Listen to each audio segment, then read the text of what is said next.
Time for the 49ers Rush Podcast. 49ers fans really wanted heavy draft capital and perhaps free agent capital to go into one position in particular, and that was offensive line. Center, myself, I didn't think that we'd draft a center in the first round, maybe the second round.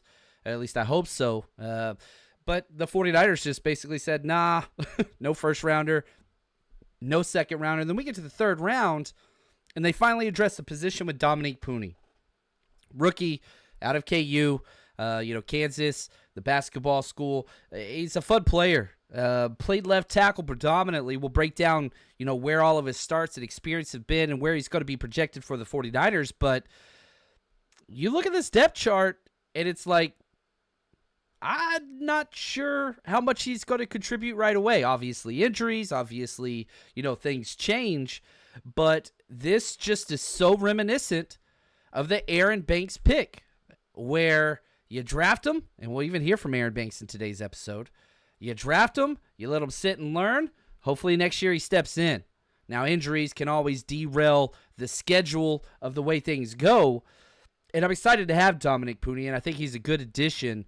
But it's interesting to say the least. He comes in number 31 on our roster countdown, and got to give credit to my man Josh, the executive producer of today's show. The jersey that Dominick Puni is going to be wearing, 77. I like that. 6'5", 313, big dude. Top 84 percentile as far as guards go, which, by all intents and purposes, that's what he's playing. That's what the coaches say he's playing. That's what he says he's playing. Now, the versatility, he can play elsewhere, but the goal is guard. That's where they want him eventually. 33 3/8 inch arm length. That's why he is playing guard. He doesn't have the arm length. That's actually like right at 50% for a guard. You put him over at the tackle spot, he's going to be at bottom 5% as far as length goes. 10 and an 1/8 inch hands, big old hands, 24 years old, ran a 5.3, 540, 7.43 cone. Like, he's got the athleticism, he's got the speed, but it's not elite at either one of those things. It's good, and if you're going to put him in the guard spot, then it's like, all right, a little better than good. 30-inch vertical is pretty solid, and an 8'11 broad jump. That's top 78 percentile amongst guards in the NFL. 26 bench press reps. He plays. He's got the upper body strength. You look at player comps, just for metrics. Austin Corbett's probably the closest that I could get to his play style. You look at his body build and testing. Ben Nichols, Lucas Nix. There's not a lot of guys in the NFL built like him, tested like him. There's just not a lot of them. Doesn't mean he's not going to pan out. The 49ers kind of do their own thing with the offensive line. They have a very different take than most teams do in how they use their linemen, the outside zone and all the kind of stuff that they do there. Now, he's going into his rookie season, and he's a Missouri kid from Cottville, Missouri, zero-star recruit. So, we did 32 with Malik Mustafa. He was a zero-star recruit we drafted this year. And now we've got back-to-back zero-star guys. And another parallel between Malik and Dominick Puni, they had to go to a small school, then transfer out to a competitive school to get noticed. Zero-star recruit. He goes to Central Missouri. He's there for 3 years. Then transfers to Kansas and is there as a starter for 2 years. So back-to-back kind of small school, zero-star recruits that had to, claw their way. And John Lynch even had a statement. He's like, when we first started scouting 8 years ago, if a guy transferred, that was a negative. A lot of them we take off our board. You can't do that anymore, especially with the transfer portal, NIL money, all those things. Transfers is just the norm of today's college football. Used to, it was like, oh, man, he's impatient. He's not a team-first guy. That old style of thinking has completely been you can't have that mentality and survive in today's NFL or college football. Just check out Dabo Swinney. He's writing a thesis on how not to survive in college football today. Ooh, didn't know Dabo was going to take shots today, but that's okay. Now, here is Dominick Puni himself just talking about what it was like going from a small school to a big school and from just, Central Missouri to the NFL. Let's listen to Dominic. Going from Division II to Power 5, I think it's a similar jump from Power 5 to the NFL. similar in like different aspects. Just the fact that you're playing against better competition. Everything's a little bit more detailed, so you got to lock in a little bit more on everything. So I mean, I got the scholarship to Kansas. That was like it was one of my goals, but I didn't do anything yet. So my goal was to play and just try and make an impact on the team. Because that's the only way you're gonna get to the NFL too. So it's the same thing here. I want to make an impact on the team. There's one thing that Want to make an impact on the team. Like, that is the healthy, like, oh, I want to be an all-pro. Like, I get it, but I want to have an impact on the team. That is a healthy first-year goal. And with him, he's already made a significant jump once, and I like that he said, I think the jump from small school to Big 12 is like the jump from the Big 12 to the NFL. I think. I like that he's not like, oh, it's the same thing. Like, yeah, he's got some humility to his answers, and I like that. Born and raised St. Charles, Missouri. Did not allow a sack in his high school career, and 0 sacks allowed in his 2 years in the Big 12. Going to get some stellar competition. A lot of guys that were drafted, 0 sacks allowed in back-to-back years. So from a production standpoint, the film checks. You look at the metrics, and like I said, it's hard to find NFL caliber players that are built and tested like him. But then you go to the tape, and you're like, man, he's so consistent. He's so consistently good. Metrics, it's hard to find. That's why he's the 3rd-round pick. You go 2 years without allowing a sack in a Power 5 conference, you're a 1st-round pick. He's 6'5". But it's the other things, lack of length, lack of speed. He's got some explosiveness, lower body, and Kansas ran a really weird system. We'll hear more about that in a second. Was a volleyball player for 4 seasons, track and field as well. He was a finalist for the Polynesian College Football Player of the Year just last year, so shout out to the Poly community. First team All Big 12 Conference 2023. His first year in the Big 12 was honorable mention. He has 2 brothers, Derek and Devin, both played for Central Missouri, so he kind of followed in those steps. And Derek, here's another thing, signed as an undrafted free agent with the Dallas Cowboys back in 2018. So the fact that 2 people from Central Missouri, let alone 2 brothers, have made it to the NFL from there, it's pretty impressive. Sister Brianna played college basketball at Illinois State and Eastern Michigan. So there's a lot there. Now, he does have some injury history. He had a knee issue back in 2021.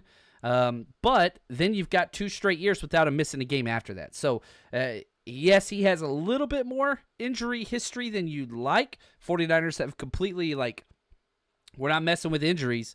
But whenever you have 2 full years health without missing a game after the fact, you can kind of checks off, right? His cousin of Bill's defensive end, A.J. Epinesa, I think he was out of Iowa. I remember when A.J. Epinesa was getting drafted and I was putting out draft film clips on him, and I had somebody, I don't know, probably related to him. They were in my mentions because I gave some critiques of him. I thought he was a good player. I think I had a 2nd-round grade on him. They kept saying that he's way better than Nick Bosa, and they would not leave me alone. It was so weird. I don't know why that sticks in my mind, but A.J. Epinesa is not better than Nick Bosa. He's a good pro.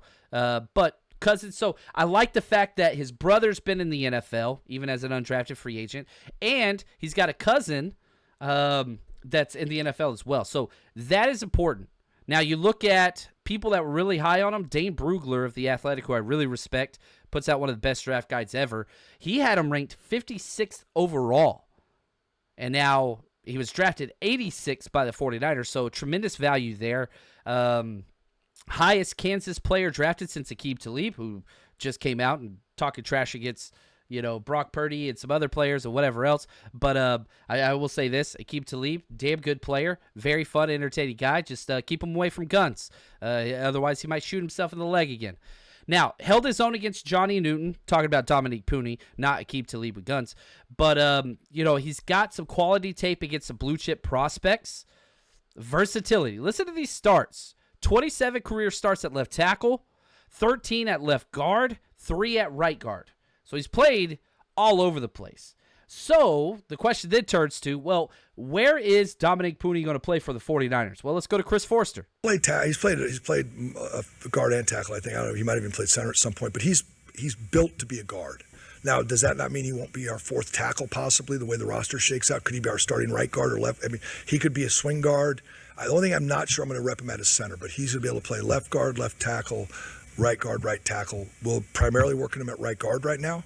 That's a place we felt we could get some competition going and work at that spot, but he easily could be the fourth tackle, third. I mean, he could work in anywhere there. He's got ability to play all. He's best suited to guard, though. He could end up, you never know what happens. Hopefully, we'll see how it plays out. Now, he played some center at the Senior Bowl, and I think long-term that could be a play. And Kyle Shanahan even brought it up. Kyle Shanahan said, quote, most of his clips are at tackle. When we picture his length and his quickness, we think we're going to start him inside at guard. He played some center at the Senior Bowl. We think we have our best chance inside, end quote, when talking about Dominick Puni. A center could be a play long-term. They're not getting him snaps there. He's just learning guard. They did the same thing with Nick Sikel, Jason Poe. I'm trying to think of other recent interior offensive linemen that were brought in as rookies that were probably best slated to play center. That didn't take place rookie year. You got to learn the guard spot, then slide in if you can handle it. And so for 2024, I don't think Dominick Puni has a chance to even be in the center conversation. And the depth that they have there at the center position, too. You got Brindle, you got Feliciano, you got Barch, you got Sikel, and you brought in 2 undrafted free agents, Drake Nugent, Bryson Mays. Like, you've got 7 centers that are fighting for snaps. And a couple of those, rookies, they only play center. They don't even play guard. So Dominick Puni's going to be guard for this year. We'll see what that looks like long term. Now you look at his PFF grades, 80.5 overall last year, 72.3 run blocking, 90.5 pass blocking. That is his strength at left tackle. Now you move him in to guard, he's got a smaller window. And probably my favorite thing about him is this dude has an anchor. He does not get pushed back. So if he wasn't getting pushed back at the left tackle, obviously you're going to face a little bit beefier, meatier, heavier guys in the interior, but I think he has what it takes for sure. 68.9 zone, that's good. 71.8 gap, that's good. Versatile. 86.7 true pass set, solid. Just all across the board. Again, drafted 3rd round, 86th pick overall, and they traded up to go get him. You traded picks 94 and 132 to the Eagles to jump up to 86. So you jumped up to go get this dude. So this is somebody the Niners really like. Now, here's my pre-draft write-up of Dominick Puni, okay? Really good size and metrics for a guard-only prospect. Played a lot of left tackle, but arms and lack of mobility will keep him inside. Built for a gap scheme and uses his shoulder pads more than any lineman in this draft. He's not the full extension guy. And again, this is a big reason why I think redshirt year. Like, he is a shoulder and helmet blocker. He doesn't use his arms well, but once they get in tight, he keeps them there. Sometimes his tape says he can play tackle, but the very next play says no way. He plays too tall. He likes to pull and block in space, but has no acceleration, and the testing backs that up. Once he is moving, though, not bad at mobility. My rankings, IQ, I put him at a 7. Length, an 8. As a guard, he has some length. Probably should be docked down a little lower than that, to be honest, but the height helps. The arm length is average. Athleticism, 7. Hand technique, 6. Anchor ability, 8.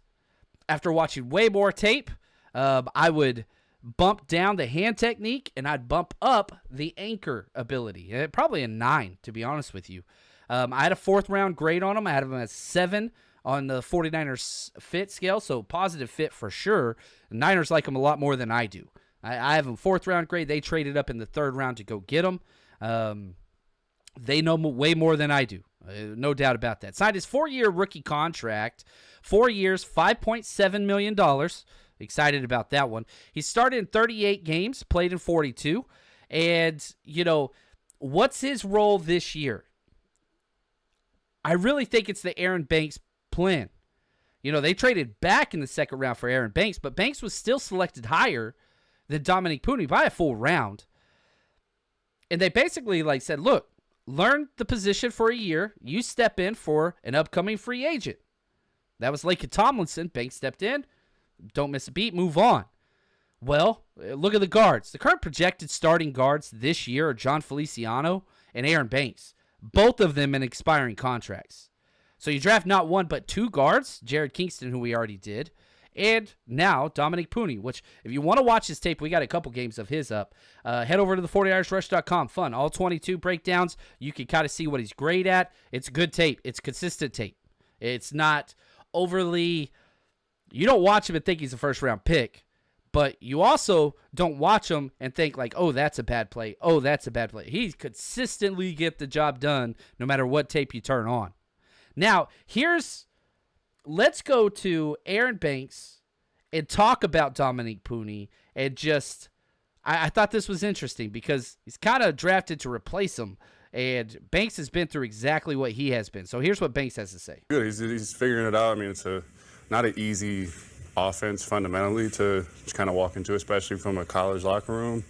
So, there's some stepping stones, but it seems like he's starting to pick it up. And so, like, you look, you usually keep 4 to 5 interior offensive linemen. All right? Banks, starter, lock. Brindle, starter, lock. Feliciano, starter, lock. That's 3. Dominick Puni's the only other interior offensive line guy that I think is a lock. You trade up in the 3rd round, you're keeping him for at least a year. This dude's making the roster, period. Now, the backups behind him, Ben Barch, who might be ahead of him on the depth chart right now. Like, if you need a player to go in the first, 4 weeks of the season, I'd put my money on Ben Barch going in over Dominick Puni. Spencer Burford, yeah, that dude started 30 games. And Jared Kingston, who you drafted this year. So it's going to be a tight little, who are you going to keep out of that group? Then you got Nick Sikel. I think the writing's on the wall there. Drake Nugent, undrafted free agent. Bryson Mays, undrafted free agent. So, in my opinion, what the 49ers want is Dominick Puni and Spencer Burford to eventually be the starters next year. Allow Banks to walk. Allow Feliciano to walk. Step up your 2 players. Burford starts at right guard. Dominick Puni starts at left guard. Problem solved. Allow them to walk. Get your compensation pick formula. Run game shouldn't switch a beat because these guys have been in the system. It's just the way the 49ers keep building. Whenever you look at all the expiring contracts next year, Brock Purdy's due for an extension. Talanoa, Diamador Lenore, Charvarius Ward, Dre Greenlaw, all the D linemen. Brandon Ayuk's going on now. There's certain spots where the Niners feel we can continue to have value at these spots. Yeah, we're paying Trent Williams. He's holding it out right now, but whatever. The guard, we could save a lot of money. And that's what they just keep continuing to look like they're going to do. So I'm excited for Dominick Puni. He comes in 31 on this list, but outside of an injury, possibly 2 injuries, I don't see him getting a lot of snaps this year, but I do see him starting next year in 2025. So I hope the rookie learns a lot. It takes some steps, and if he gets the opportunity, maybe he doesn't let it go, and maybe he seizes that starting job this year. So number 31 for us on our countdown. We are 2/3 of the way through this, and for us, we'll just keep counting them down.